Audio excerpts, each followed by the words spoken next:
Your show will go live in 5 seconds. 4, 3, 2, 1. Love Talk Radio. Now we can see a new world coming into view. A world in which there is a very real prospect of a new world order. The new world order does not mean surrendering our national sovereignty or forfeiting our interests. For over 150 years, Swiss luxury watchmaker Tag Heuer has brilliantly fused precision with elegance. And Jared's Galleria of Jewelry has an incredible selection to choose from, including the Formula One. The Tag Heuer Formula One features an elegant stainless steel By some, he's been called controversial.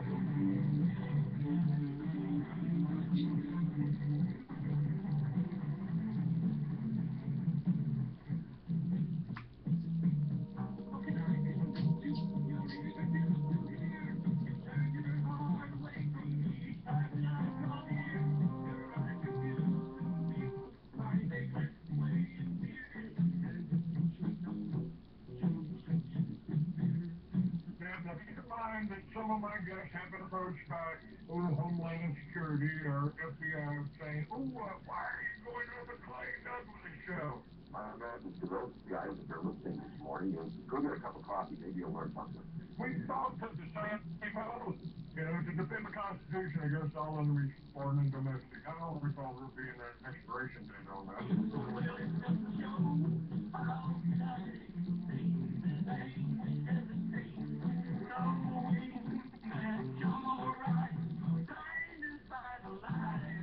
He is the free American, Clay Douglas.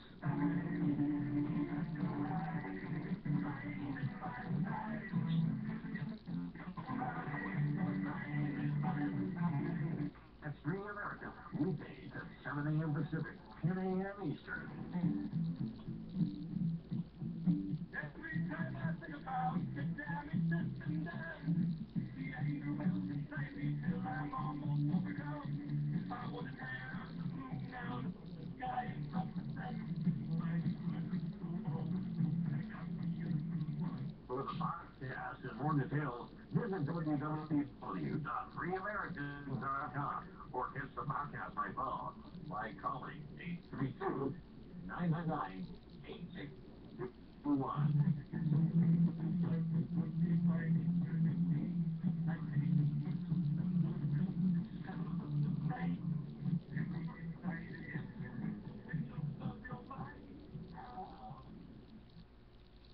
Good morning, ladies and gentlemen. Welcome to another edition of the Free American. I'm your host. I am Clay Douglas. And Carl Swenssen is my guest today. Hello, Carl. How are you? I'm so hunky-damn-dory I can't stand it, Clayton. Well, I'm glad to hear that. I'm glad to hear that. Now, there's a couple of things that we're going to talk about and going in different direction. We've been talking about, I've been talking over the last week about the attacks on the bikers in Waco. And I'd like to get your comments on that because I've been a biker my whole life. I've published 2 motorcycle magazines. I have been to hundreds of these events, that like there was at the Twin Peaks restaurant in Waco. This was a council of clubs, so you had a half a dozen motorcycle clubs, not gangs, motorcycle clubs and banditos and I guess the Comancheros or whatever, they were part of those. And 9 bikers were killed, and all of the reports that we're getting is that these bikers were killed in on a parking lot by snipers on the roof by police. Now they're supposedly going under investigation. 14 police have been suspended or put on some kind of leave here while they investigate it. But when the cops are the crooks, how do you expect the cops to investigate themselves. I just like Ain't to... gonna happen, Clayton. Beg pardon? You know that doesn't. Okay. See some in here, so I'm gonna call you back on another line. That's not working real well. Okay, call me back. I'll do it. All right, and while he's doing that, I think we'll do this.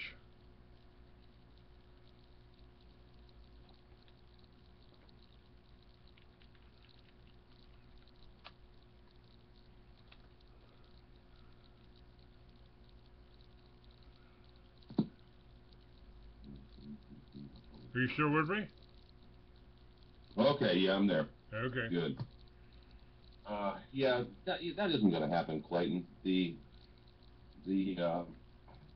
wonderful powers that be, they don't have any compunction about firing on U.S. citizens. You know that. So they're going to do that, and they're going to do that in ever-increasing numbers. And myself and Darren Huff and about 20 other people were put in the same position. But by the grace of God, they didn't open up on us down in Madisonville, Tennessee, back in 2010. Well, you know, bikers are it's just like the militia, you know. The bikers are your neighbors, they're your friends, they're your sons, they're your daughters, you know, they're Americans. They're just like the militia. Every able-bodied male between the ages of 18 and 45 are in the militia. And they certainly tried to set me up, and kill me, staged accidents for starting the militias. What part of the Second Amendment don't you understand? Yeah. Well, you see, they play by different rules, Clayton. You know they do. So, what are we to do? What are we to do? We have to fight this on different levels, different planes, and that's where the new wave of going after them is coming into play, and the new wave is going after the heart of the matter, and the heart of the matter is that these guys aren't representing you and me. They haven't been doing that for, well, you pick a number, Clayton. We know at least since 33, and most would say since the 1860s. But yeah, but they haven't been playing fair, so to speak, and they have no intention of playing fair. So we're going to have to go after the corporations, not just the FBI, the CIA, the alphabet agencies of every make and color, the NSA, oh God, you name them. I can't even rattle them off. There's so many of them out there. But Clayton, every one of them is a corporation, an individual corporation, with affiliate ties to the main corporation, which is the United States of America Incorporated, with its current CEO being, who would that be, Clayton? I don't even want to use his name. I don't know, the perfect New World Order leader, the Muslim, the Christian, the Jew, the black, the white, you know, whatever he is. You got that right. He is. Whatever he is, he's not a representative of ours. So that's what we're dealing with, and that's what we're going to continue to deal with until we get this right. The unfortunate part about this is that people, and I say people, meaning all the people that claim to be patriots out there, can't seem to understand that what we're dealing with is something other than a government. This is not a government. It hasn't been a government.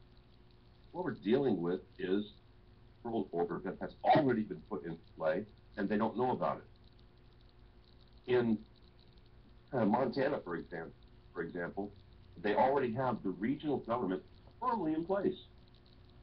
It has taken over the constitutionally guaranteed form of Republican government that was there, and they replaced it with a private-public partnership.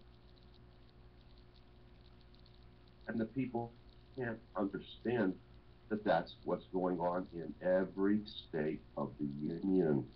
It is going on here in my state. That's why I have been going in front of my county commissioner and my commission chairman, who's a part of this regionalization, and I have been accusing him officially of treason, which is appropriate in this matter, because he's waging war against our representative form of government. Well, this is what Agenda 21 is all about. People are starting to wake up a little bit to what that is. Well, it is Agenda 21, but it's worse than that. Agenda 21, and even this Jade Helms, all of this stuff is designed to usher in the world policing of America. The blue helmets. That's what's coming. If you think this is about some dinky little exercise where our troops who are precluded from exercising on our soil in the fashion that they are, if you think it's just about them, running around playing army, you're sadly mistaken. This is a serious exercise that's going on, and what it's designed to do is get people comfortable with the idea that police forces other than their own local ones are welcome in their community. So, okay, because they're for the greater good of the New World Order. Agenda 21 is a softening up tool. Always has been. The Rio Accords, they really got it started, but it really got it started way back in 1950 or thereabouts. That's when the globalists basically turned over the government that we had here in America to the United Nations. And not just the United Nations as a representative form of government. No. The United Nations Corporation, which just happens to control things like, the Federal Reserve, the International Monetary Fund, World Banks, so on and so forth. And this regionalization, it has occurred globally for time immemorial. If you want to know something about regionalization, look first to Africa, because there you're going to find the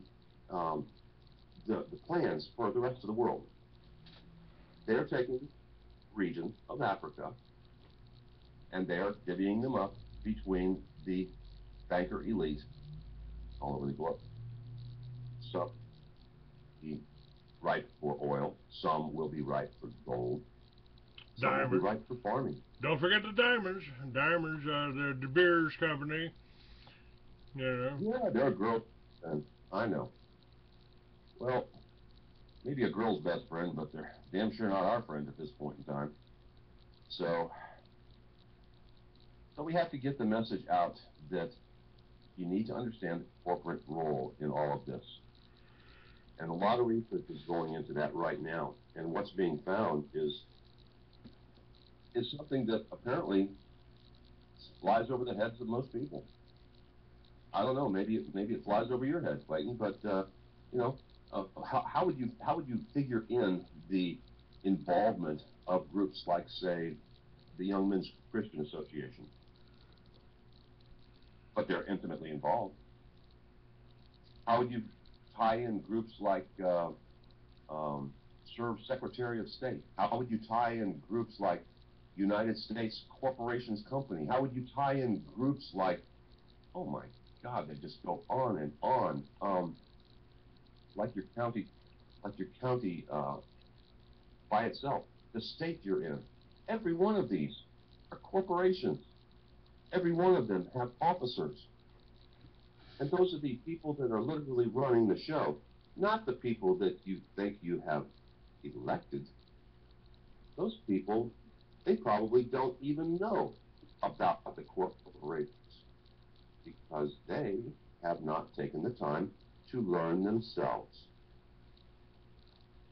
Well, I'm trying to teach the ones down here in Henry County, and they'll come along whether they like it or not, kicking and screaming, but only as I exercise a little shock value on them. And if it wasn't for the help of people that have been intimately involved in getting this information, I wouldn't be as far along in this as I am right now. But, now, you sent me something said, here is the proof to file appropriate arrest awards for your elected officials. These are deliberate, premeditated criminal acts, not politics. They are committing crimes against the people.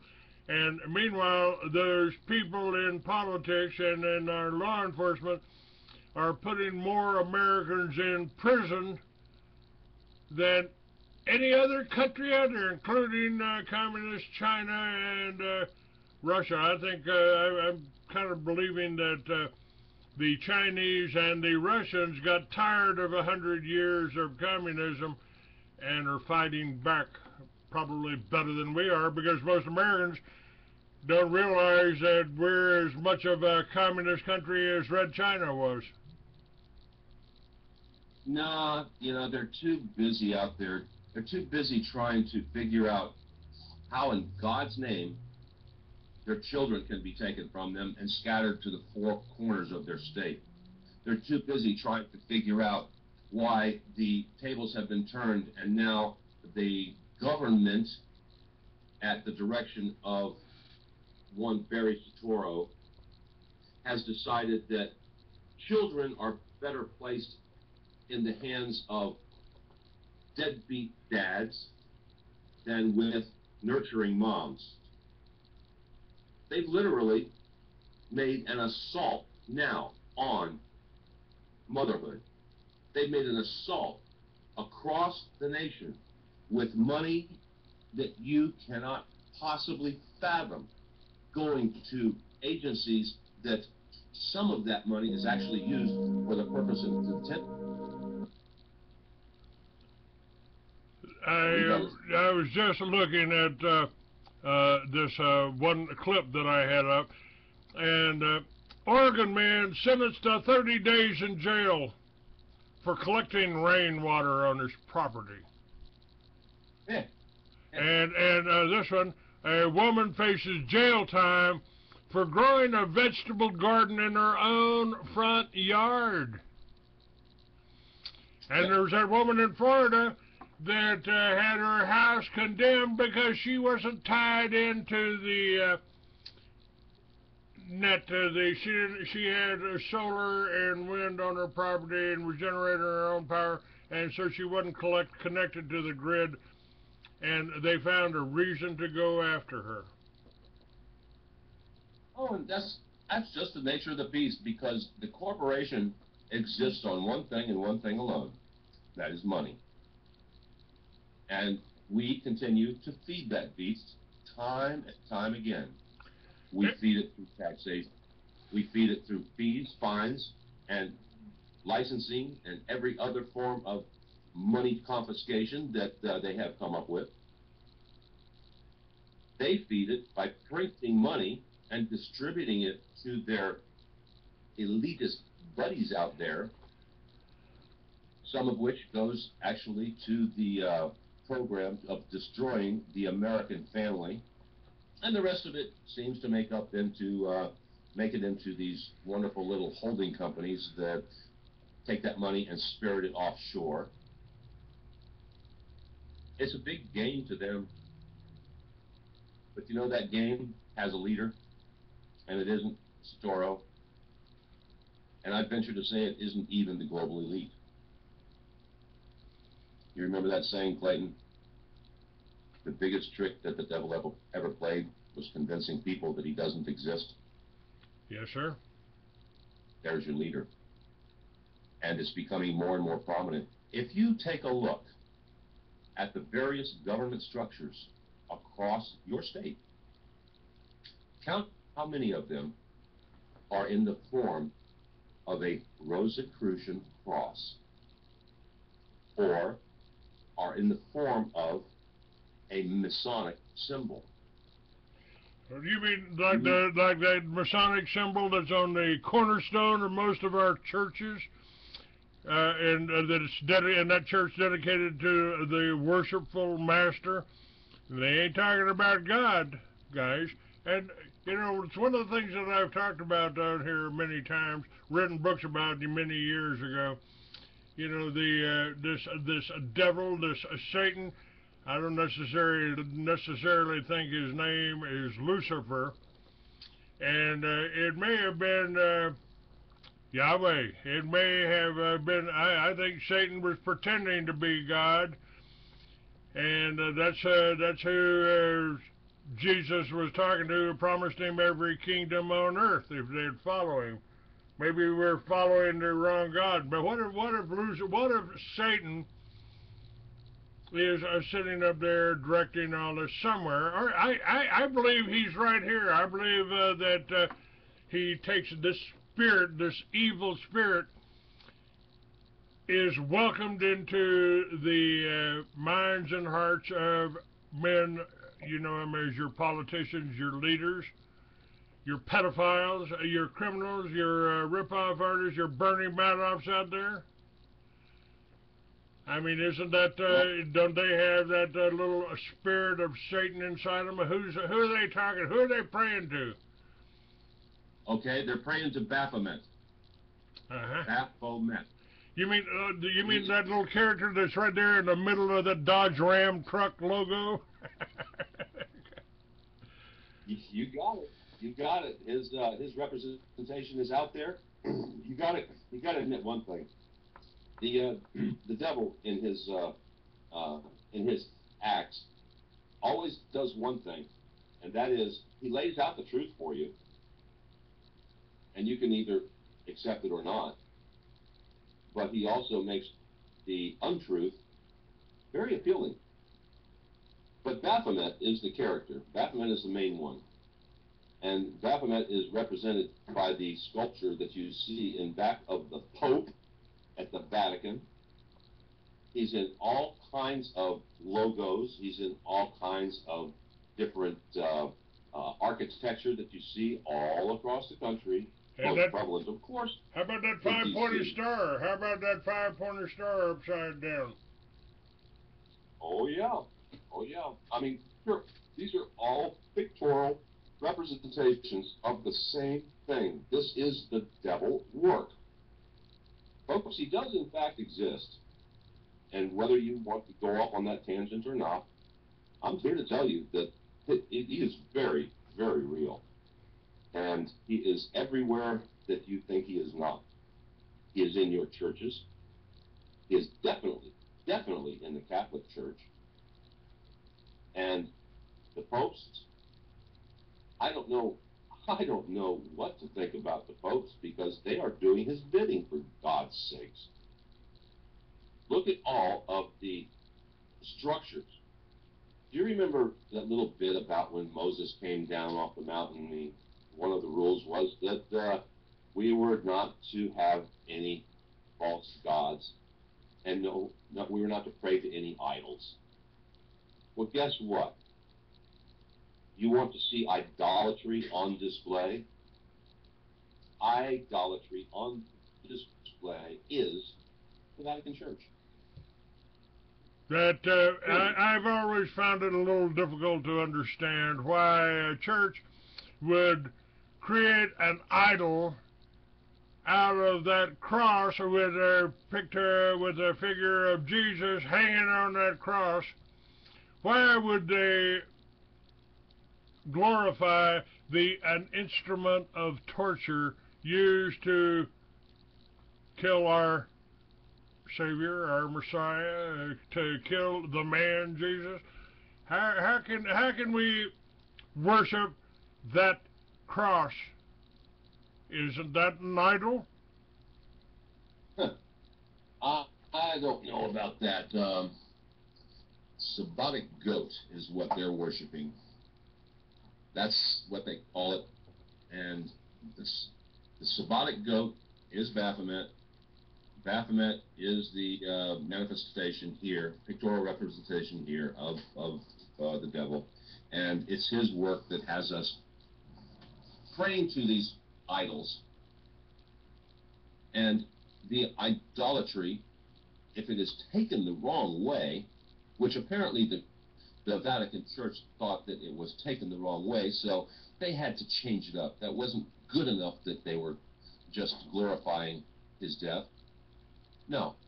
In some of the thrones that the popes sit on, if you look closely, you'll see the upside down version of that cross.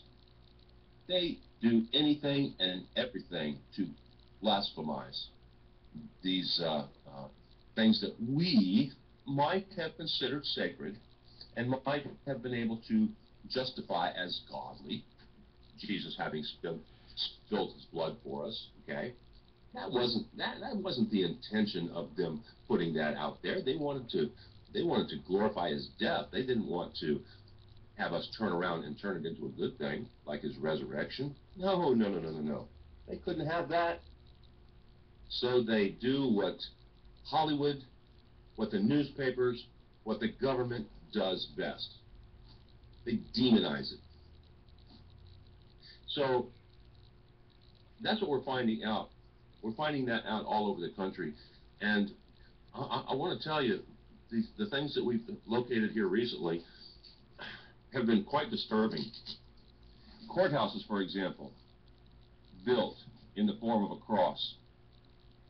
Now, I'm going to tell you first, what we found, and then I want to go to the issues of answers and what we can do about it. But let me stay on this for a second. These courthouses are being built and designed from an aerial view to look like a cross, but not just a cross, a Rosicrucian cross. Now, a Rosicrucian cross is different than other crosses because it has an entirely different representation. It's not religious. No, not at all. It is a cult. It is a black cult. I say black cult because it deals in the black arts, such as witchcraft, such as legalese, such as what we find in our courts. Now, once you start looking for this stuff, you'll see it. First, look up a Rosicrucian cross. And what you'll see is right in the center of that cross is what appears to be the depiction of a rose. Now take that image, make sure it's firmly in your skull, and start looking at the various governance structures across the country and count how many you can find. You will be surprised at the number. I can tell you, we were just looking at one up in, what was it, Broome County, I think it was. Broome County, New York. Oh, beautiful, beautiful building they have, and perfectly structured. We were looking at another one. What was that? Where was that other one? And the big one that you were, that was New York also. The New York Capitol in Albany. Replete with all of this symbology. I haven't even looked at the ones in Georgia. I know what I'm going to find here. But we will.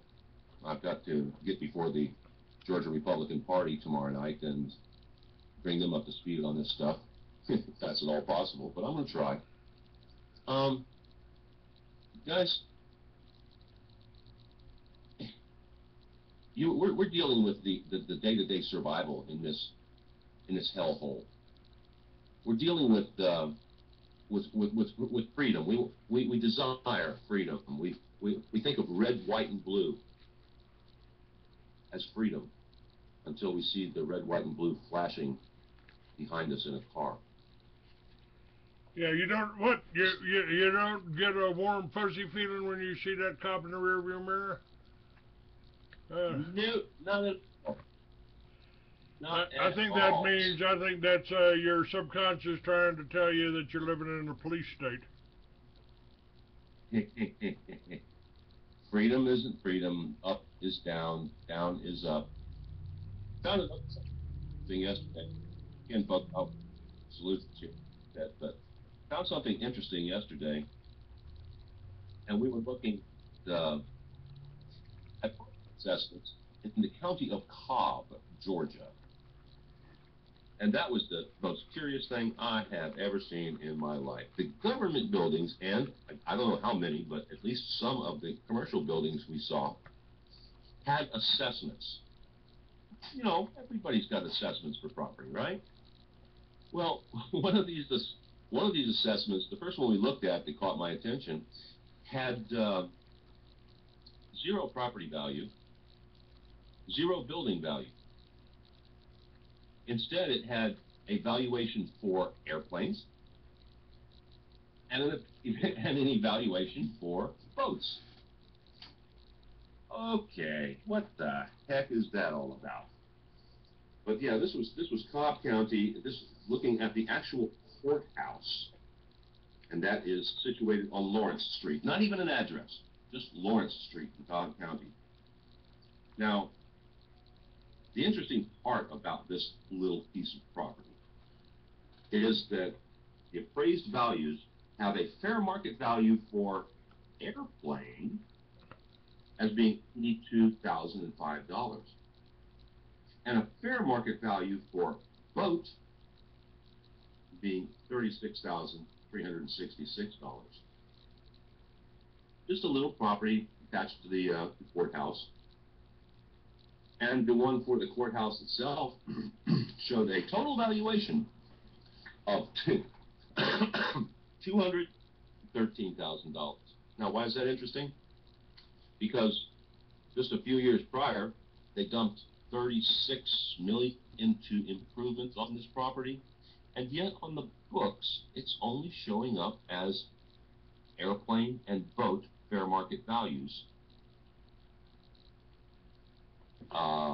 Houston, I do believe we have a problem here. So we dig, we dig, we dig. We find more and more entirely ludicrous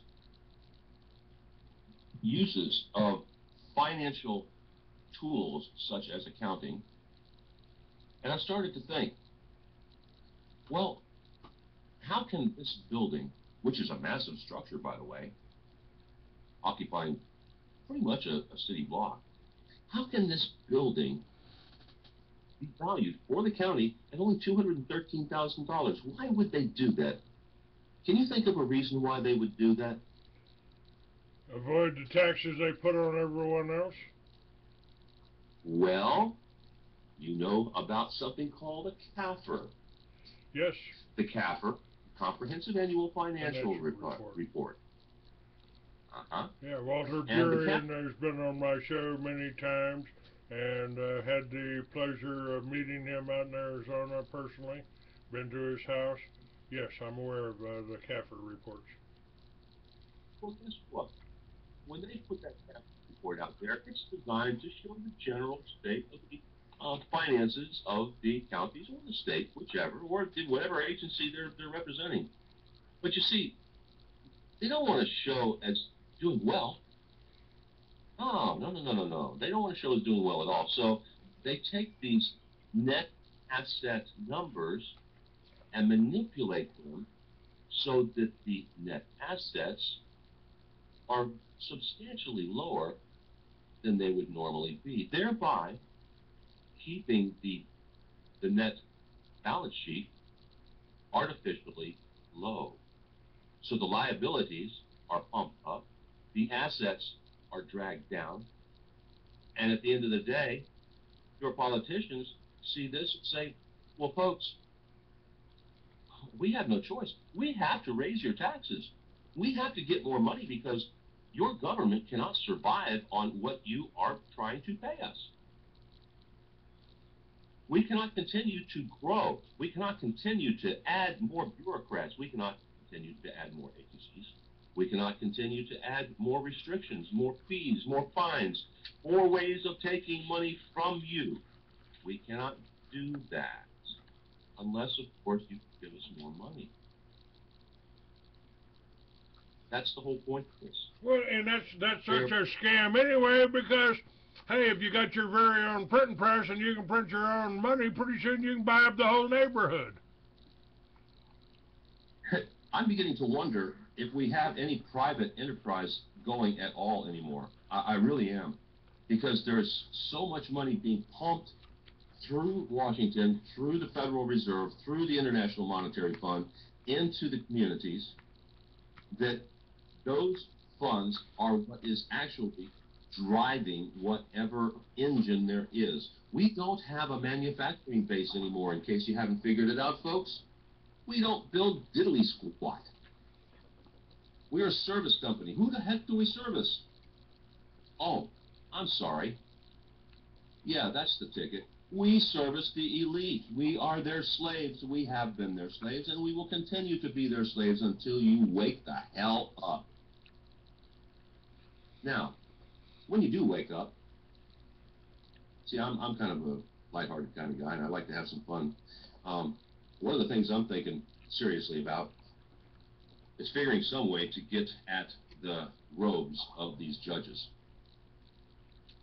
Because you see, I think that the judges would have a hard time sitting behind the bench if someone went in there and bleached their black robes white.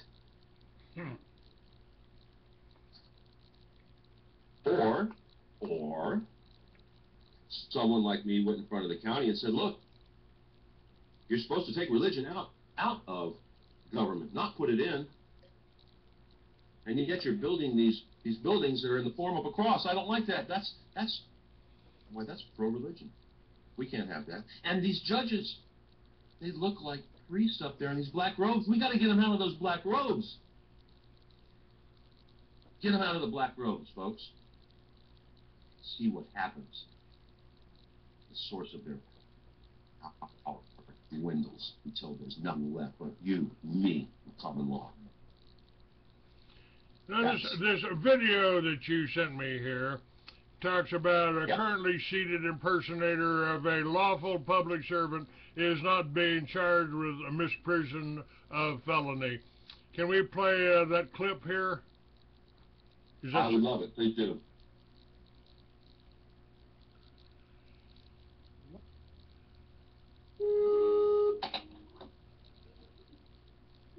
All right, it's loading here. Who is this? It's here we go. Really a corporate bill mill.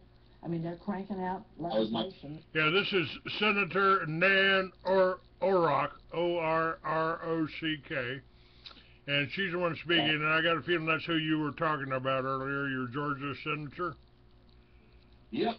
Okay, let's see what she says. Put in the hands of legislators to go back and file it. Georgia Senator Nan Orrock would know. She was once an ALEC member. What happens in these back rooms? And there are votes taken that have the corporate folks at the same table voting with the legislators on what bills to pick.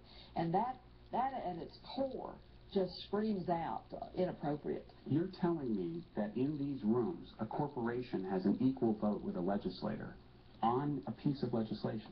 They absolutely vote, and the truth be told, they write the bills.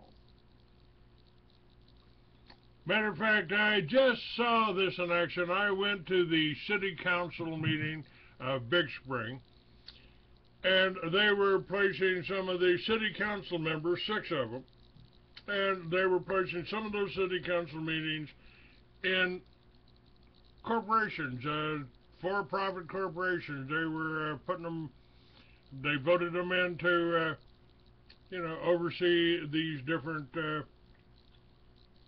entities that they created. And this is also the city council that invited Jade Helm into Big Spring. Yes, tell me about that. Did you have any words with their city council concerning this? Well, I've talked to them about it.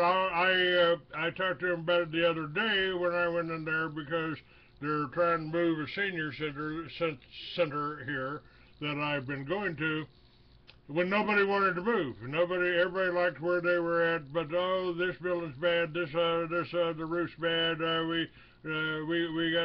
We gotta move this over here. And at the same time, I asked about Jade Helm and some other things. And I asked to be able to speak to the city council. I went yesterday to the city council, but I wasn't called up to speak, and I really had no voice in that. The mayor did say, yeah, I've got a lot of stuff on this Jade Helm. I'll be glad to share that with you. He hasn't done that yet. Don't know if he will. But I am shaking hands and sitting in the city council meeting listening to these things. Most of it's pretty innocuous. They were voting on moving one acre or 2 acres into the city limits for some type of tax purposes for the guy that owned the property. That's about it. Yeah. Yeah, look, the games that they're playing have their roots. And we've got to try and wrap our heads around what those roots are. I'm looking at a document here that's put out by our good buddies, the Illuminati. And it has to deal with Chapter 13 and bankruptcy. Folks, I'm not going to get into this in depth right now, but we can. Numerology plays an important role in all of this stuff. And one of the more important numbers is 13. Now, let's look at this. Chapter 13 bankruptcy. It's a legal system. It's owned by the Masons. Owned by the Masons. Most of the United States Supreme Court judges have been Masons. They are listed. They're listed. There. The Masons. Now, think about this for a minute. This was brought to my attention yesterday. How many jurors do we have?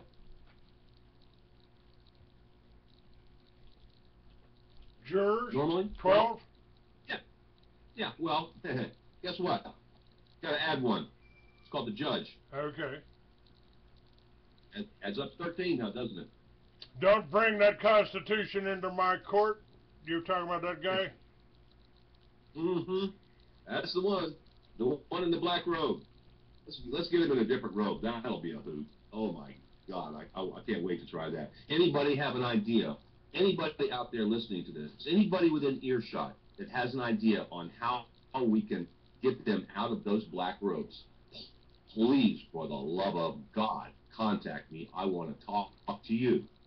You can reach me at Carl, C-A-R-L, at Y-L-N, that's Your Live Network, .TV. Carl at YLN.TV.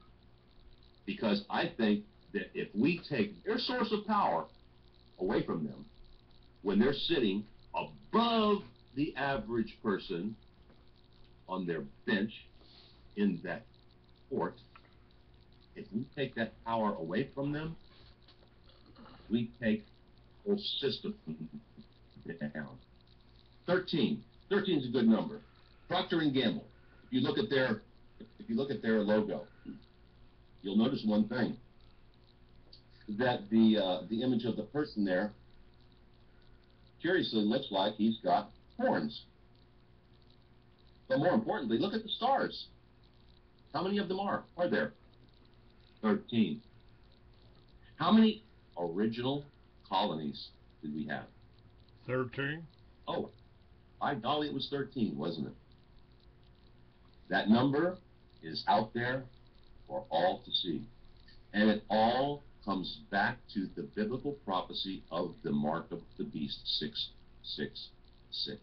Well, now, I am an old biker here, and I had, when I was in a club, I had a patch on my jacket that said 13. But that was for the letter M, and it stood for marijuana. So yeah, I've got a little different view on that particular thing. Well, I think it's kind of amazing that the American people allowed them to steal our #1 cash crop, make it illegal for Americans to possess our #1 cash crop 100 years ago. Well, let's see. There's something there's something else. Where did this come from? Where is that number located? 13? No. There's another one here that that has to do with the mark of the beast, and it is where is it? Oh, okay, it's in the Freemasons symbol, the upside down, or excuse me, 1, 2, 3, 4, 5, the 6-pointed star that you find. Where is that? I guess that's on our money. Yeah, it's on our money. That's where the all-seeing eye is. Oh yeah, we got the 6-pointed star on our money right there. Right, but if you look at the base of the pyramid, what do you see? You see NDC LXVI. What the hell does that mean for? What does it mean? Well, let me tell you. The D, I haven't figured out the M yet. Because the M, I'm told the M later, but D and C. D in Roman numerals represents 500. C represents 100. Yeah. So together, that's 600. L represents 50. X represents 10. So there you have 60. And V represents 5, and I represents 6.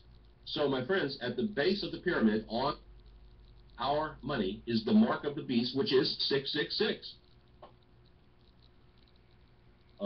Excuse me, Houston, again, we have a problem. 13. How many arrows are in the eagle's claw on one side? 13. How many leaves? How many leaves on the branch that he has in the other hand? 13.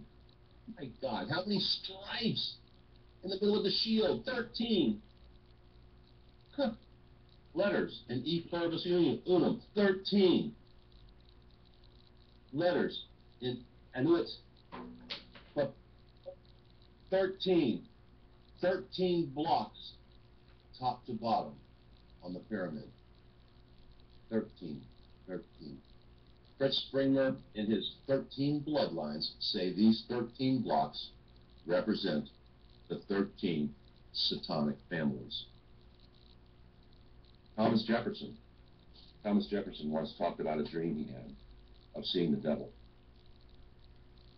and that the devil had many heads. Now it starts to make sense what those many heads were. He was talking about the satanic families. Yes, we are talking about the Rothschild. Yes, we are talking about the Rockefellers. Yes, we are talking about the big banking families that run this whole show. Yes, we are talking about the Rosicrucians, who are the people that are the, let's say, the foot soldiers for the families. You know, the ones who put up that thing called the Georgia Guidestones. You know, the ones that say that the ideal population for this earth, which will be achieved, is to be right around 500 million. Houston, don't we have like 7.5 billion on the planet now? Gee, where are those other 7 billion going? I don't think they're going to be taken up in rapture. Well, obviously they'll just build gas chambers for them, right?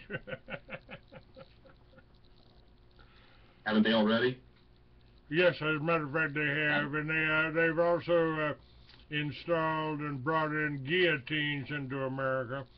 And the reason for that is if you just cut off somebody's head, you can, and you've got an operating room nearby, you can salvage all the organs. And you know how much a heart goes for nowadays? How much does a liver go for? Oh yeah, well, you know, they do want to make taking someone's life more humane. Just because the organs won't be destroyed in the process is no reason to think that there's any conspiracy here. Now, don't be going along those lines. Nothing to see here. It's all done in the name of good and humane reasons, but the elite, it would seem, want your body parts. They most definitely. Yeah, that electric chair was nice for a while, but it destroys the organs, so they're not. You can't salvage them from convicted criminals. Yeah, and that was actually debated on the floor of the Georgia Congress, Georgia House. That was actually brought up. Some Masonic, devilish representative, if you want to call him that, corporate leader, brought that as a bill to the Georgia House. Now, it didn't pass because people were going to take a little offense at the reintroduction of guillotines here in Georgia. But the fact is, it did pass in one house. I think it was the Senate that it passed in, and then it was squashed in the House of Representatives. But they got that far along with this. That's how serious they are about really just reducing us to the chattel that you and I already know that we are. And corporations. Our corporations. What the hell? What the hell is this all about? Because our corporations have this symbology all over the place. It's incredible. McDonald's. McDonald's restaurant. The big gold M is what number letter in the alphabet? 13. Unfreaking canny. Uncanny. Let's see. I think you're going to find that this is an amusing part to them, coming from the Protocols of Zion. Don't you know that's a forgery? Don't you know that's a forgery? I'm sorry, that Jew in the room always pops up when I mention the Protocols. You know, what's a forgery? What's a forgery? Oh yeah, that's an exact copy of the original. And it really don't matter who wrote it. They're dead now. They're dead now. So what really matters is who is using the guidelines of the Protocols of the Elders of Zion to raise Satan to the platform of world leader. Mm-hmm. Yep. Look, I can go on and on, but I'll just throw a few out here. I like this one. This was just brought to my attention. The NFL. You gotta love this. Oh, let me start with Walt Disney. Did you know that Walt Disney was a 33rd degree Mason? I did not. Yes, he does. Milton Hershey, another one. And let's see. All of this stuff is by design of the Black Pope. And folks, if you don't know who the Black Pope is, do your research, for God's sakes. Find out. Doesn't take long. NFL. And the NBA. When you take the numbers of the letter representations and you add them all up, you wind up with the magic number of 13. Same thing with NBA. 14 as N, 6 would be F, 12 would be L. So 12 equals 6 equals 18 minus 4 equals 14. 14 minus 1 equals 13. NBA 14, 12, 1 equals 14 minus 12 equals 12 plus 1 equals 13. Numbers, numerology, it's everywhere we look. Mazda trucks. Mazda trucks. They're fuel tanks. How much do they hold? 13 gallons. Jeez. Which fuel tanks are that? Mazda. Oh, okay. Uh-huh. Let's see, I'm looking at, Secret History of American Capital. I don't want to get too lost in this because I'm not well versed on all of this, but I want to tell you that the numerology in all of these Satanic symbols all relates to their magic numbers. Their magic numbers being 3, 6, and 7, 13 obviously, and 33.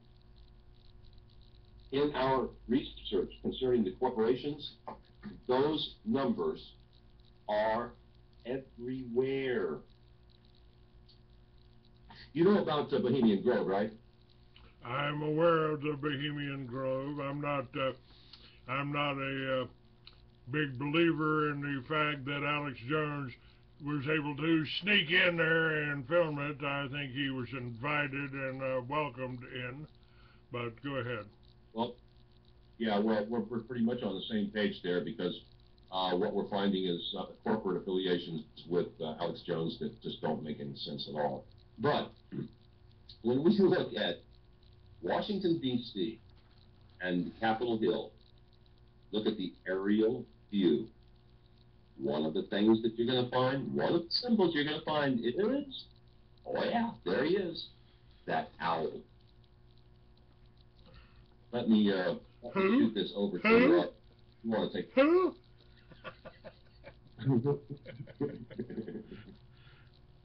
I gotta send this one to you. You're gonna love this. Let me, so you can take a look. Clayton, where are you? Oh, I got you hidden out here on Skype somewhere. It's incredible. It's incredible, Clayton. Let me, where are you at? Oh, there you are. Okay, that's I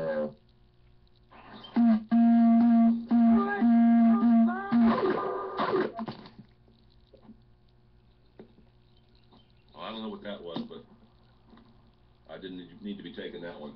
I'm trying to figure out which one is you that I've got. So let me pull up the one that's supposed to be you. I know I sent something to that one a little earlier. All right, where are you? Where are you? Okay, I've got that Clayton. I've got this Clayton.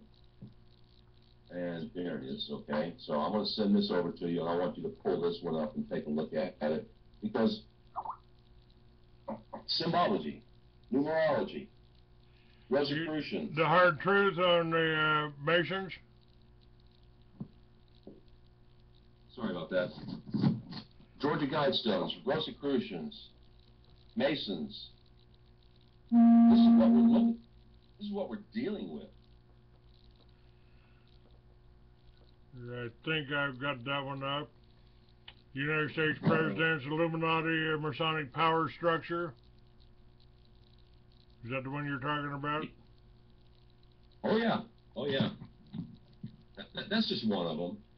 That's just one of them.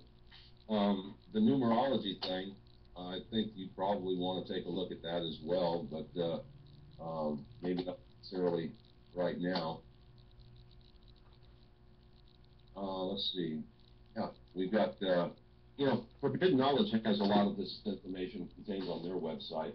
I'm not going to go into that. I'll give you this stuff later, and I don't want to waste the program on this by itself.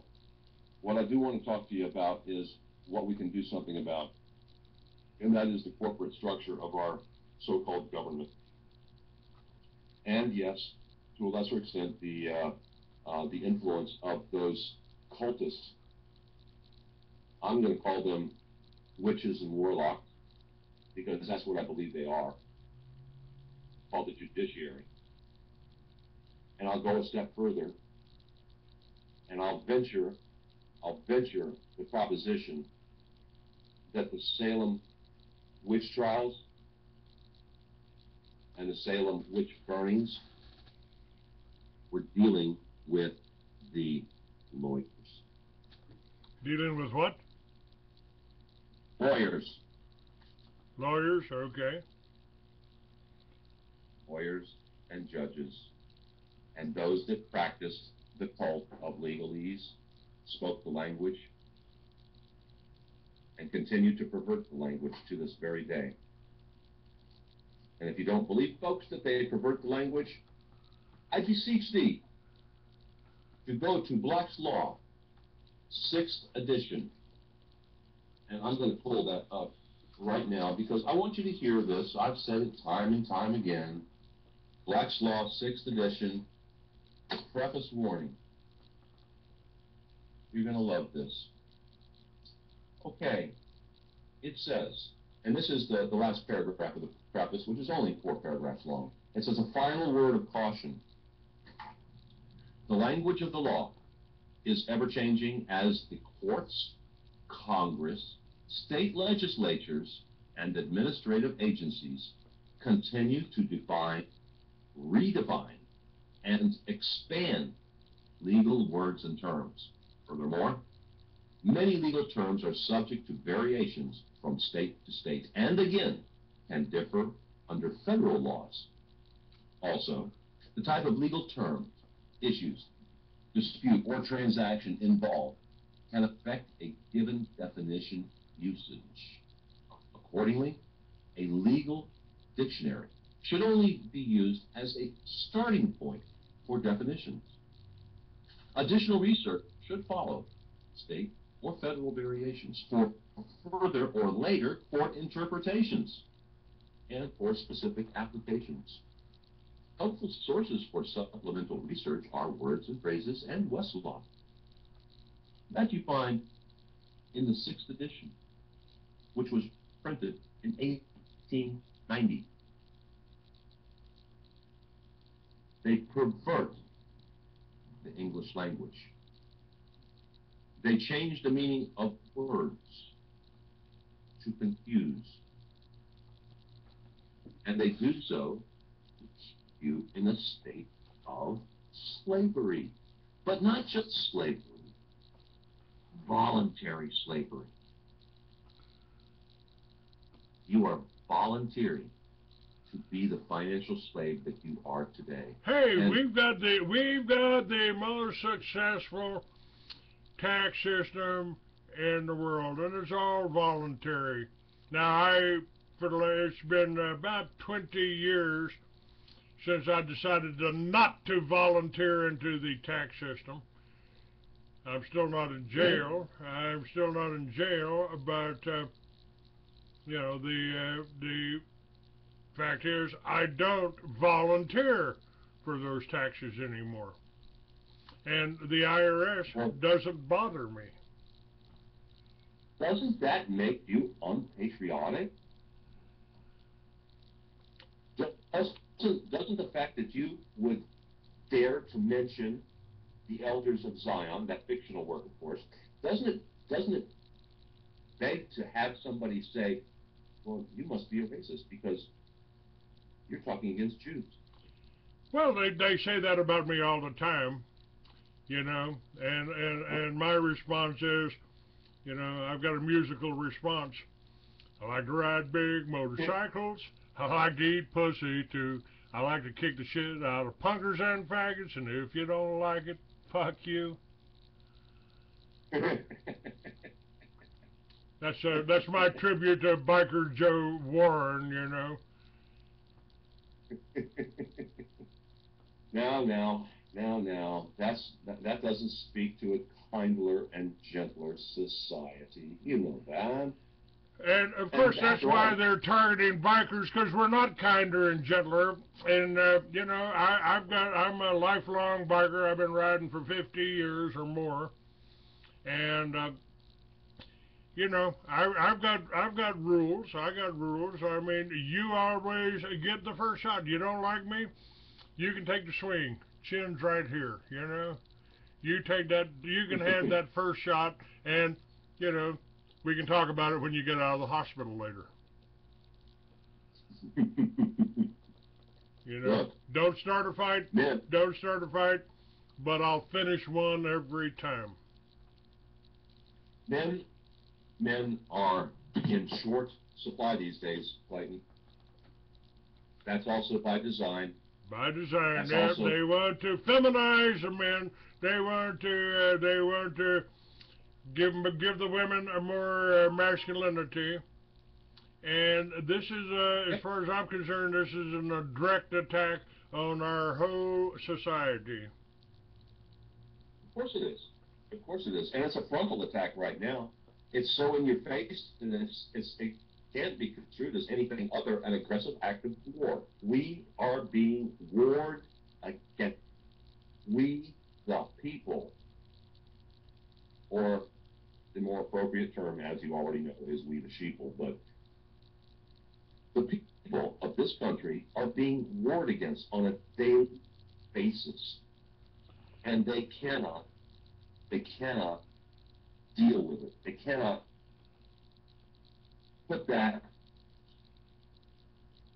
in the forefront for the sake of their children. Their children are being attacked. Their children are being stolen from them and put on the freaking market for sale. That's right. Child Protective Services is another scam to steal your children.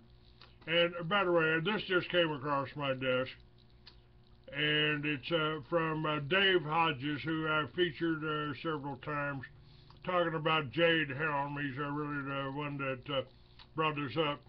He said, many now believe that this country is plunging headfirst into a state of revolution or civil war. Many of you believe that a planned currency collapse coupled with the implementation of a brutal martial law and gun confiscation will be the trigger events that will incite the coming revolution. This remains the leading candidate for the unfolding of a civil war. He says, on May 24th, I interviewed Stuart Rhodes of Oath Keepers. He believes that an economic collapse will set off the conflict, and he also believes, as I do, says Dave Hodges, that ISIS will wreak havoc in this country in the midst of the chaos caused by the failure of the dollar. And we both believe that under the cover of this chaos, we'll see political dissidents extracted as per the intent of Jade Helm exercise. There will be, at this point, that sides will be definitely drawn into the upcoming conflict. Many of us in the independent media believe that this is a likely scenario that will soon turn this country into the most dangerous country on the face of the earth. It might behoove us to look a little closer at the personal nature of the revolution in order to predict where this is all likely headed, though I personally oppose the use of violence as a political tool in the present political climate, and I feel the same way as Hodges. The problem we've got is, how do you fight evil without becoming evil? Hodges says, I see no way to stem the tide of the unthinkable brutality and violence which seems imminent. And it is this mindset that I set about to research the topic of a revolution, and this article reflects the results of that research. As a result of the past and common patterns of revolution, it appears as if a clear picture is beginning to emerge, and whether we or not we choose to admit where Jade Helm will take us, the government is already practicing for what appears to be likely. And Carl, that's exactly what I saw in this attack on the bikers. 170 motorcycle riders, not all banditos, not all Cossacks, not all Hells Angels, no, doesn't matter what colors you were wearing on your back. The police opened up on a gathering of bikers and arrested 170 of them, and they're holding them with $1 million bail for organized crime, trying to call because you got a patch on your back because you belong to a club. They're trying to say you're Cosa Nostra, or what I like to call the Khazarian Mafia. There again, who is it that is calling the shots? Who is it that says, okay, boys, I want you to go out there, and I want you to start mowing down, and those that you don't mow down, arrest, and keep them locked up until we figure out what laws we can use in the millions of laws that have been written to keep them locked up ad infinitum. That's what's going on. And the ones who are doing this are your good friends. You are purer than Snow White. You're purer than Vestal Virgins. Judiciary. The judges.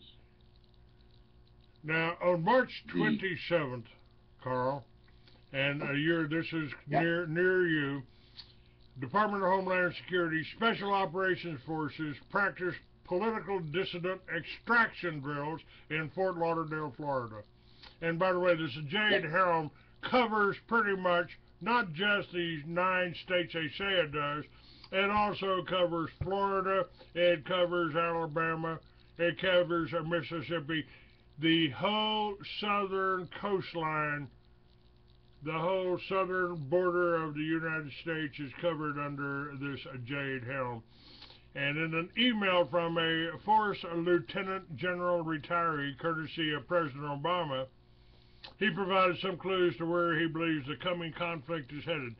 With modern anti-aircraft systems, mobile and man-portable, air power will be all but useless. What we will see is a ground war, city by city, street by street. Additionally, what is coming will be unlike any civil war in history. It will be very personal. The government will call the Patriots forces terrorists and traitors. They will arrest, intern, torture, murder suspected terrorist families. This will result in bloody reprisals, which will start a vicious cycle lasting for years. Yep. And that's where we're headed. Go ahead. We've known for the longest time that this was the direction that we were headed in. We've known this. There's no getting around it. And the only thing that we can do is what we've been doing, because most of us still hold on to that thread of hope that we can mitigate the oncoming disaster. I still hold on to that hope, but I know that only hope resides in the local community. It only resides in getting the people that you know, your friends, your family, and the people involved in your local governments to understand what it is they're doing and what is in store for us. Because I'm firmly convinced they're clueless. Well, it's fear, too. Now, they want you to be afraid. This is what Alex Jones' whole job is.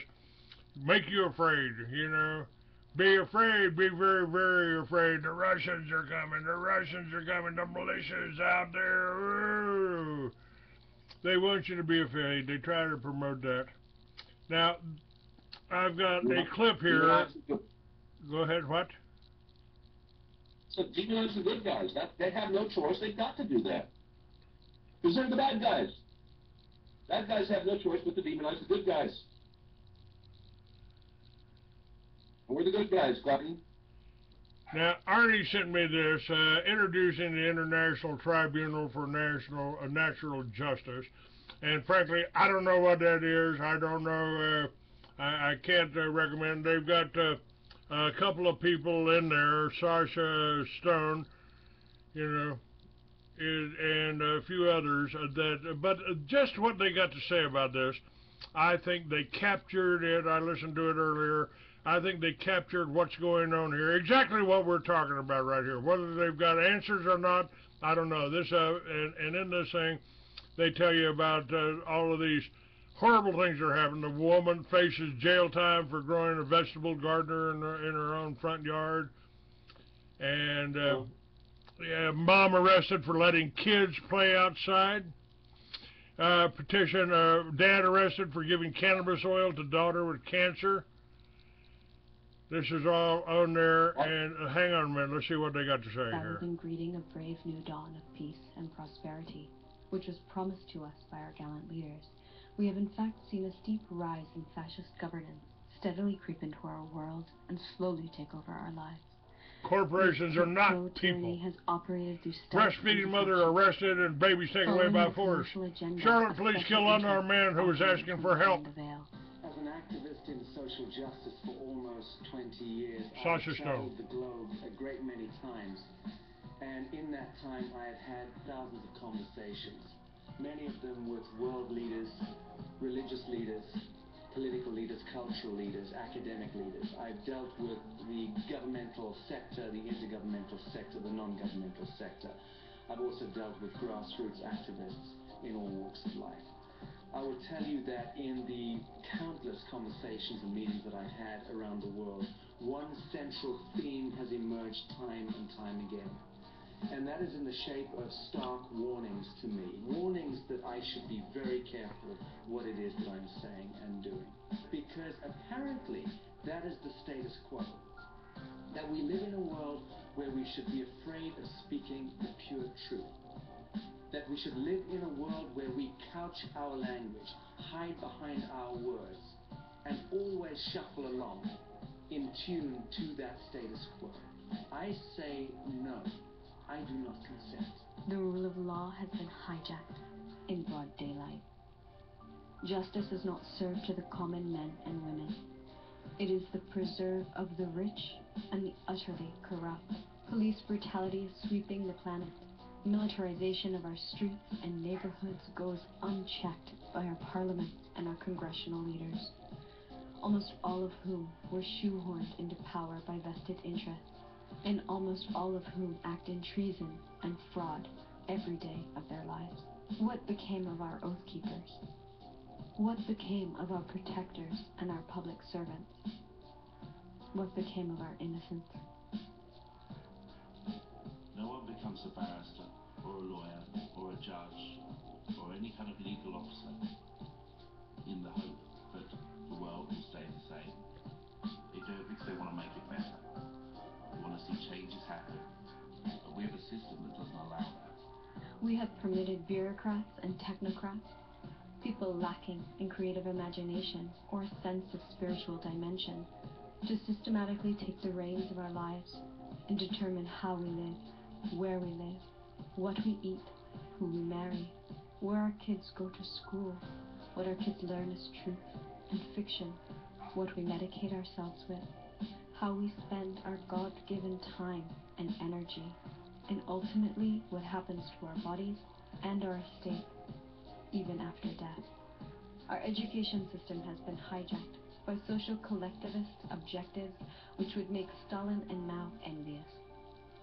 Our global media and entertainment complex is now entirely in the hands of a small globalist cabal operating an esoteric agenda which seeks to destroy families, communities, and religious and cultural freedoms across the planet.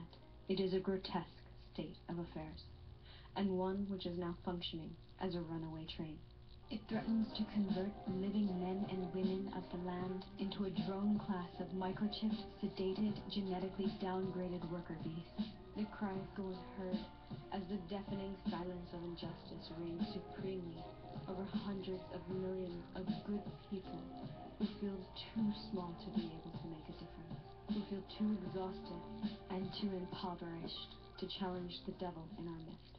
We have had enough. How about that? I mean, that outlined it, and the film's up linked under our show here, so you can see that. It's also on Scan Retina. Yeah, folks, I suggest you go there and pay attention to what's happening on that website, because everything that we're discussing, save some of the corporate stuff that hasn't made it there yet, you'll find on its pages.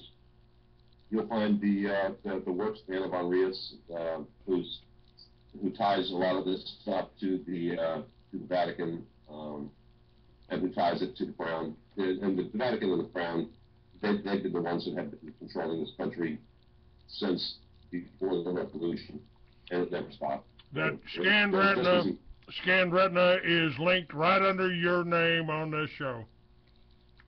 Great. And I'm not promoting my webpage today because I've been in the process of reshuffling my entire office and retooling for what's going on. So I'm just now getting back to the point where I can start reposting on Rise Up for America and Wild TV. That's coming, but there's so much work to do.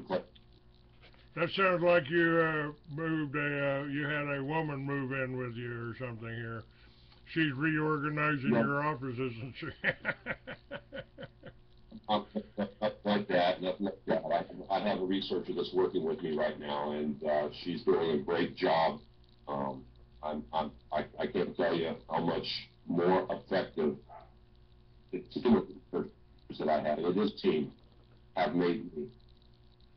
There's three in particular that are just absolutely near and dear to this whole movement that we have out there. The movement is to bring back something which, in reality, we never had. The reality is that a representative form of government, a Republican form of government, is something that does make sense. It really does. But we don't have it. And this team of researchers that I work with now, they're helping me to see things that I never saw before. And what I'm trying to do is to teach them how to be more effective in bringing this to their local communities so that when they get back to their point of origin, that they become effective speakers of the truth and effective purveyors of the gospel as we know it, not as Baphomet would have it. So, yeah, I'm moving things around, and I'm expanding my office, and yeah, I've taken on interns, and that's what this is all about, Clayton. And I hope I can take on one or two more, because the more concentrated I get this going, the more effective we're all going to be. And I have to be very careful because I'm finding plants upon plants upon plants being thrown my way to take me off course. I really am. It's scary. And if it's not for the people that are around me bringing this to my attention, I wouldn't be able to do what I'm doing right now, Clayton. Well, if there's answers here, it's going to be found by working together with people, not in our own neighborhoods. You know, we're 1,000 miles apart. We can assist with information, but to protect yourself and your families, you need to think about it. How are we going to do it? If they shut off the electricity tomorrow, and you don't have to worry about atomic bombs. You don't have to worry about terrorists. You don't have to worry about ISIS. All they got to do is the owners of this company, and listen to George Carlin if you want to know who the owners of you are. All they got to do is flick a switch, and you are the you're out of business. You're out of business, unless, and of course this is why they don't want you. This is why they tried to shut down the woman who was being self-sufficient. Take a look at Germany. Take a look at the farmhouses in Germany if you want to see what's going on. Every farmhouse there has solar on it. The farmers are raising their own food. They're becoming self-sufficient. That's what they don't want. They don't want you being self-sufficient. 9th or 10th plank on the Communist Manifesto is corporate farms. Can you say Archer Daniels Midland? Can you say Monsanto? Well, it was Monsanto that gave us Agent Orange and more, and the GMO foods. If you do not know how to build a generator, if you do not know how to rewire a motor to turn it into a generator, if you do not have the ability to collect solar power, then you best find those who do. And you best help them, to the best of your ability, gain the tools and the knowledge that's going to be necessary for you to survive the oncoming disaster. And whether it is by the flip of a switch, which they don't want to do, Clayton, because then it can be directly tied to them. That's right. No, they'd rather create another enemy. So what they'll do instead is they'll launch a missile, probably from our shore, directly into the atmosphere about 20 miles overhead, and they will set off an EMP, an electromagnetic pulse, which will render most every electronic device useless, including your car, your television, your radio, your cell phone, your computer, and any other electrical device that you have. Your electric washer. What do you do then, my friends? Do you know how to take supplies that are readily available and turn them into the unit that will do the same thing? Do you know how to do that? Do you know how to use steam? Do you know how to get water out of the ground that is purer than anything you are going to get from your tap? Do you know how to do that? Because if you don't, you're probably going to be one that goes after those do it. And they even do so violently, even though you don't know how to make this stuff work. Keep that in mind. Those that are the real patriots are the ones who know and have the knowledge to keep a society going. And you don't keep it going by shooting your neighbor because he has a few more cans of food left in his closet than you do, or a few more gallons of water stored than you do. We need plans. We need plans, Carl, built under what if this happened? What if what Carl and Clay are saying is true? What if? What do we do? And now, I started talking about this over 20 years ago. Yep. And, you know, it's fanciful, Clayton, let's face it. People think it's fanciful to consider the idea we're going to have to learn how to be self-sufficient, because we are not now in any way, shape, or form self-sufficient. We rely on others. We lick the boots of our captors. Don't even know it. They have, what I have told people is they have refined the art of slavery to the point that the slaves don't know they're slaves. Isn't that incredible?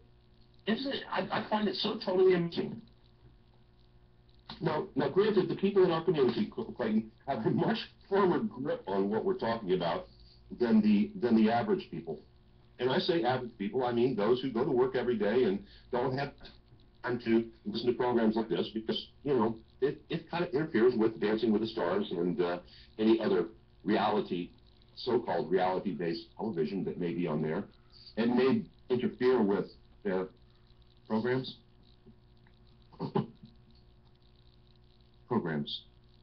Well, they don't. Well, I'm proud to tell people that they don't call television programming for nothing, for no reason. That's exactly what they're doing. They're programming you. They are indoctrinating your children. They're not educating them. Do you ever feel like Chicken Little or something like that? Because we've been saying this stuff for a long time now, Clayton. Yeah. A long time. And everything that I've told you 20 years ago is happening today. As a matter of fact, what I told you 45 years ago in the novels that I haven't released yet, because they were just a little too strong for even science fiction 45 years ago, when I suggested that marijuana would be legalized in 46 states, and laws against victimless crimes abolished and the whole prison industry shut down. That hasn't happened quite yet, except for one state in Colorado whose economy is booming because they legalized hemp. No state is without its its evil influence, and it doesn't matter that Colorado did that. When you look at what's going on in Colorado right now, they are just as dirty as every other state. Yeah, you can smoke a joint in Colorado without going to prison, but whoa, if you catch that water falling off of your roof, running off of your roof into a rain barrel, you could go to jail. Well, not only that, yeah, you may not go to prison, but if you're caught on the street with a joint in your hand, what do? They'll probably give you a ticket. So it's still a matter of money, of economics. It's still a matter of money. They just changed the nature of it. So, it's all the same thing. It's all their game. It's all Baphomet. It's all the Masons. It's all these black robes, and we've got to get rid of the black robes. If you want a focus, one focus that would change the complexion of this country, remove the black robes. You don't have to remove the people. Strip them of their robes. Put them ground level instead of having them up on stands above us. No man is above another man. Period. We've talked about this many times when you've been on my show. The whole idea of the lawyers are working for a foreign company, a foreign corporation, a foreign country, the British Accredited Registry, the Bar Association. And this really gripes me over last year, or the last election, presidential election. Republicans and Democrats contributed $1 billion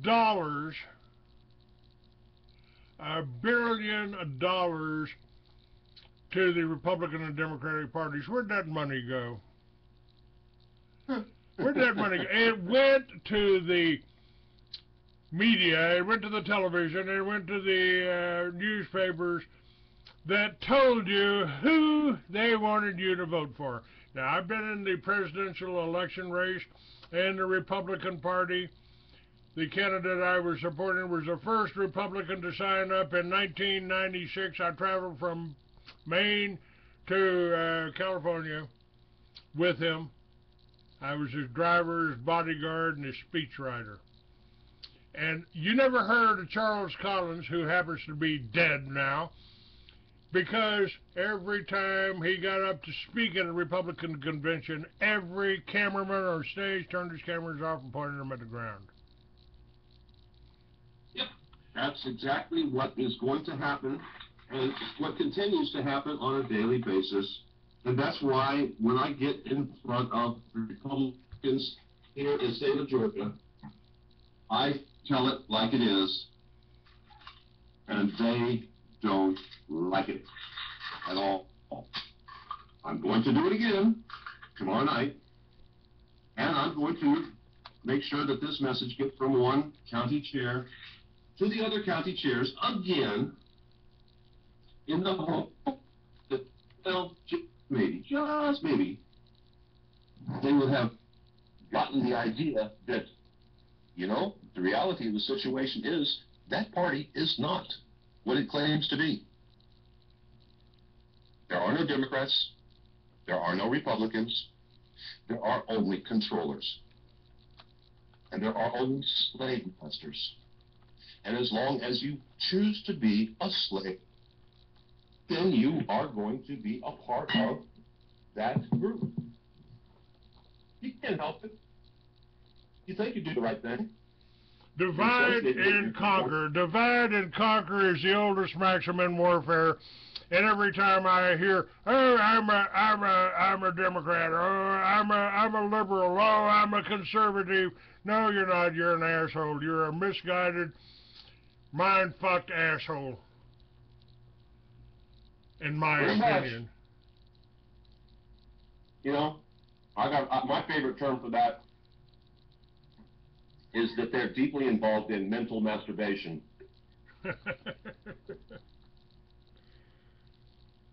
So, you know, I hate to use these terrible words, but those words have meaning. That's Excuse me true. while I take my vitamin. That's true. That's true. And now how we get around? You know, I made this decision. Actually, I made it last year. You know, I've been trying to fight these evil entities on their own terms, on their own grounds. And anytime it's just like I told people to say, well, Clay, you know of a militia I could join? If you join a militia and it's got more than 10 people in it, and you haven't known all the other 9 your whole life, one of them is been put in there by the feds to set you up. They infiltrate every organization. I watched them do it at the Truth Seekers meetings in Austin. I watched them do it at in Tucson at the Breakfast Club. They sent 3 people into the Breakfast Club and totally disrupted it to get me out of the picture. So I made the decision. What's that? I say divide and conquer always, and to put plants in there that will besmirch your character, that will demonize your efforts, that will marginalize your plans, everything that goes in opposition to the bigger picture, which is globalization, is going to be met with something a lot more serious than just resistance.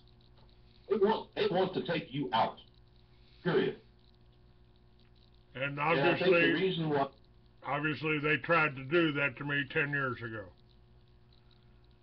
Well, I guess maybe, again, by the grace of God, they didn't do it with me because one Darren Huff neglected to play into their little game plan by taking the gun out of his holster, which was not concealed, and placing it in his truck that was directed by an officer when he was stopped earlier in the day. Had he done that, the same situation that occurred to that biker council would have occurred in Madison, Tennessee. And chances are extremely good, since I was kind of standing next to him, that I wouldn't be here speaking with you today. That's the way this works, folks. The snipers that were on the building and in the windows, the unmarked vehicles that were all over the streets of Madisonville, Tennessee, on April 20th of 2010. Excuse me, yeah, 2010. Those people were out to kill us. They weren't out to enforce any laws. They weren't out to keep the peace. They weren't out to prevent the takeover of a courthouse, which, by the way, I don't know what the hell any of us would have done with had we taken it over. But they're not out there for any of those purposes. They're out there to kill you. Because that is exactly what happened in Waco. They provoked a fight. Somebody fired a gun, and the police opened up, just as you described. They opened up on the Banditos and the other clubs, and killed 9 people, wounded almost 20. These sick bastards probably have this event advertised in their own periodicals as possibly a shooting contest, as a target practice, as an event, a celebratory event. They have all that ammunition. They've got to get rid of that ammunition. All those hollow points have got to go somewhere. Why not put them in the bodies of those that may pose a problem? How many of those weapons that were fired used some of the ammunition, the billions of dollars of ammunition that were purchased by the Obama administration? How many? They have plenty of bullets. They got more bullets than we got bodies. And the other thing that prevents them from just marching through from Miami to Washington State, that is, the only thing that prevents them is the fact that we still have our weapons. We still have our bullets. And they don't like resistance. That's no fun. They want us completely defenseless so they can rape and pillage in the form of the Baphomet barbarians that they are. Well, you know, when my I was raising my boys in Miami, I attended all of the biker events. I published a biker magazine there called Riders Exchange. And I told my sons, if you have a problem, if you get in trouble, or you have a problem, or you get lost, and they were 9, 10, 15 years old, I said, just pull over a biker. Flag down a biker. Don't bother with the police. Yeah. And you know, that the same holds true today. And what they're trying to do is demonize the bikers. They don't want, the Vietnam vets, well, they're the most well-armed paramilitary group out there. No shit, Sherlock. Yeah, we learned something in Vietnam. We learned how to take care of our weapons. We learned how to fight. And that's the reason they sprayed us with Agent Orange. They didn't want combat-hardened troops coming back to this country seeing what a slime pit of communism or fascism, whatever you want to call it. Communism, fascism, same thing as Republican and Democrat and conservative and liberal. So they make absolutely certain that those that come back with talents that are usable, actual usable talents, are made to feel like they are suffering post-traumatic stress syndrome. Yeah, so we got a drug for that. We got a drug for that. Need a new drug? Got a drug for that. Yeah, yeah. And they gave it to them. And when they gave them the drugs, guess what? They couldn't find freaking work because they were too high. Give me a break, folks. Get a look at the bigger picture. There is a bigger picture. And the bigger picture has you in a coffin. The bigger picture is that Christians across the globe are marked for extinction. Extinction. Not removal. Not, what do they call it? Oh gosh, I can't even think of the word right now. Not for resettlement. Extinction, folks. That's what we're talking about. Prelude to that extinction is things like Jade Helm, is things like all of these agencies that have been created. There are more agency people out there. There are more federal employees, be they state, than there are private sector employees. Private sector employees. So, I don't know what to tell you, but I can tell you this. It's all corporation. There are no government offices that are being occupied by the elected you supposedly cast your vote for. It doesn't exist. They're all corporations. And those corporations are designed to do one thing and one thing only, and that is survive. First and foremost, survive. And on a good day, be profitable. Even if they are a not-for-profit company. Because you know what happens to the not-for-profit excess money that comes to them? Well, actually, It goes in the form of pay to the board members. Board members. And if they can't get rid of enough money that way, then they have to go to their cronies and give them contracts for meaningless work. That's how this works. Now, I talked about what I was going to do was write science fiction from now on.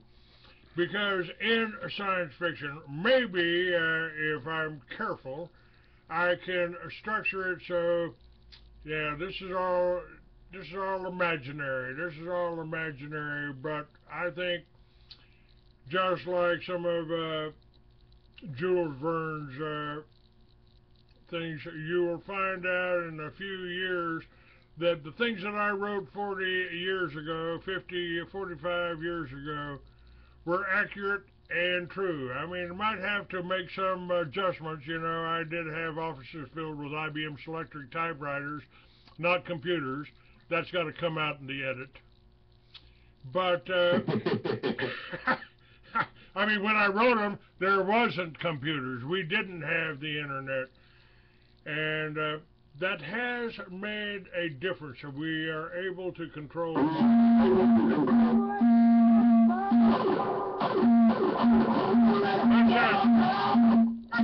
Is that you? Yes, that's you, huh? Yeah, that was me. I have this wonderful ringtone that just interrupts me periodically when I'm on this phone. So, pardon me, folks, but that's all right. Let me do a quick clip here. We didn't finish this, but with the links for this International Tribunal for Natural Justice with Sasha Stone, who I find to be an interesting character, looks almost like the character I created, the Solomon character I created 45 years ago. So I like it. But let's see what else he had to say here. This is not the world we want to live in. This is not the legacy we choose to leave our children and our grandchildren. The rules and regulations, which are not laws, they are statutes and ordinances. They are statutory laws dreamt up by corporations and systems which seek only to harvest you and your time and your energy. Fair play is This is Rebecca Cope, founding director. They have become franchises, owned, operated, and dominated by special interests. Now, judges rule in favor of those who pay their salaries, the bankster corporations posing as governments. Now, natural justice tends upon twin pillars that are really easy to understand. Number one, do no harm. And number two, do not allow others to harm you. The ITNJ doesn't just come from the grassroots. This is Dr. Chris Cleverly. Into the mainstream. It includes us lawyers, us judges, police officers, all of us who want to see justice prevail. It is for the people, it is by the people, and it is making a change. The International Tribunal for Natural Justice is endgame. It is where we reclaim the rule of law, where we restore natural justice. The ITNJ stands as a neutral tribunal to hear cases when those who are the arbiters of law do harm with no regard for the rule of law. Agents posing as public officials will not have the immunity of the corporate bail. They will be held accountable just as the judges at Nuremberg were held accountable when they followed orders that were both unconscionable and unconstitutional. There are many things that have happened in this world that are wrong and continue to happen. It is for this reason that the Emerging People's Human Rights Authority was formed, to stand hand in hand with the ITNJ, to find those who've done wrong and those who've had wrongs done to them, and to redress them, and to make that difference. Join us as we move toward the ceremonial seating of the ITNJ on the 15th of June. That is the 800th commemoration of the Magna Carta. That is where you and I and thousands of others around the world say no more.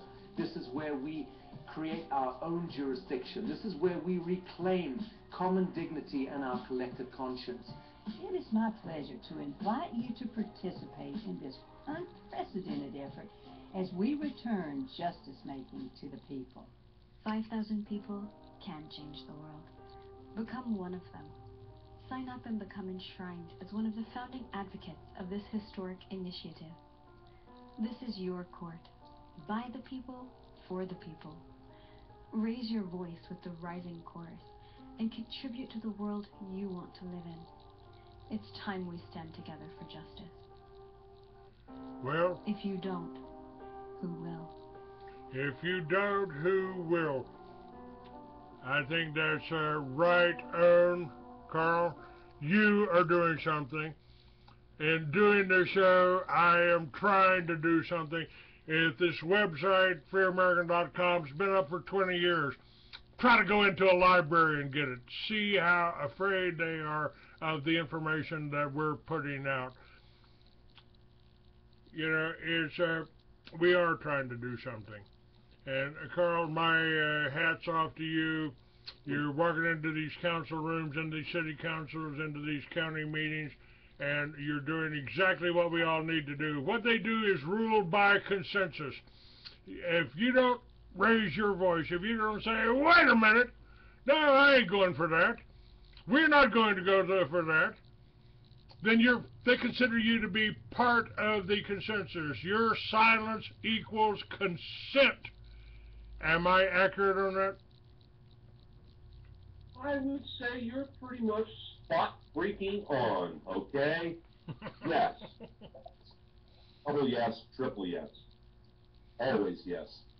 We've got to get together. We've got to figure out how to bring the people who think that they have the answer, and they're the only ones that have the answer, to come off of their high horse and work together so that we can find a focus and then use that focus to bring back that which has been stolen from us. Our dignity, our freedom, our liberty, those things that all of us know made this country into the powerhouse that it was, not is, but was. We now have before us the fight to bring that back, but not in the same form that it was. We have to rid this planet, just like it is prophesied in the Bible, of the devil. We have to look towards the goal. The goal is the 1,000-year reign of peace. No, we will not. We cannot take our arms and them into plows, because those that do not will have us plow for them. We have to be men and stand up for what is right. We have to be men and stand up for our family, stand up for ourselves, stand up for what is right. That's what I'm trying to do, and for the love of God, I ask those that are within earshot of what I'm saying to join with me and go after the black robes. Not the people in them, the robes themselves. Strip them of their veil, strip them of their ability to avoid any sort of liability. They do have liability in this. We need merely to hold them responsible for what they have done.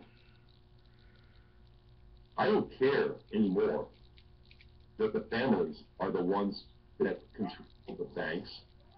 I don't care that the banks and the Vatican control the attorneys and the bar. I don't care about any of that stuff. What I care about is right and wrong. There are no gray areas in right and wrong. It either is or it isn't. If you think that stripping the family of its structure is right, then you might as well go look for whatever Masonic, demonic symbols you can find, because therein, in those structures, you'll find the people that you are most affiliated with. But if you're on the side of right and wrong, if you're on the side of justice, liberty, freedom, then you must fight for it. Because it does not come free. There is always a price to pay. And your children are the price you will pay if you do nothing. That's about all I can say in that regard, Clayton. Well, you said it accurately, and folks, you can go to freeamerican.com. You can make a donation. You know, $5, $10, $20, $100. Oh, it doesn't matter to. It just shows that you're listening. It shows that you care, and it makes a difference. It makes a difference. They've tried to break me financially. I've had my magazine sold for $500,000, and I still retain 50% of it. And after they put a press release out on Wall Street, suddenly every stockholder was contacted. That's how afraid they are of the power. And we've had people come on that were CIA for years, decades even, that have said that the people on the internet, the bloggers, and we're on Blog Talk Radio right now, as well as YouTube, they're the ones that are making a difference. It's we're the ones that are giving you the story about Jade Helm. We've given you the true story on the bikers, and I pointed out that a lot of those bikers were veterans. They don't want us to be armed. They don't want us to be powerful. They don't want us to have the backing of the people. And we got a civil war coming up here. So at the present time, given the disparity of technology and resources between the people, the globalist-controlled forces of the government, a conventional war would prove a disaster for the rebel forces. The likely mode of this revolutionary war conflict facing the people of the United States is that it will either consist either of guerrilla warfare or terrorism. And you know, I pointed that out the whole for Memorial Day. I did after Vietnam a couple of days ago on Monday. I did after Vietnam, and they talked about us being in a war in Vietnam, facing a guerrilla warfare. It was something we'd never faced before. It was the people. It was the people of Vietnam fighting back against us as invaders. They did the right thing. They fought back, and they actually came out on top for the short time anyway. And that's exactly what we're going to be facing here. We will be the guerrilla warfare, you know, and they're already directing their danger. They scared to death of us bikers because we really don't take shit off anybody. Let me close with one thing, Clayton. Go ahead. Everybody within your shot, listen to me. Back up every bit of data you have, programs, have a mirror image of your hard drive, do whatever you can. Save whatever historical data you have on file right now. Save it all. Save a computer, and here's how you save it. Find out and construct, it's very simple to construct, a Faraday cage. Put that which is important to you inside that Faraday cage. Enclose it in metal. Put another Faraday cage on top of the metal and enclose that in some more metal. Put that for safekeeping somewhere, anywhere, preferably someplace that is waterproof. Save that. Our society is going to depend on those who save the historical record. Save it. Save it now. All right, Well, we're yes. out of time here. God bless you. Thank you for being on my show. Thanks for doing what you're doing, Carl. We really appreciate it. God bless you. And keep doing what you're doing. Thank you, sir. And I will do exactly that. We'll be giving you updates as we go along. All right, sir. Thank you. Bye-bye. Take care.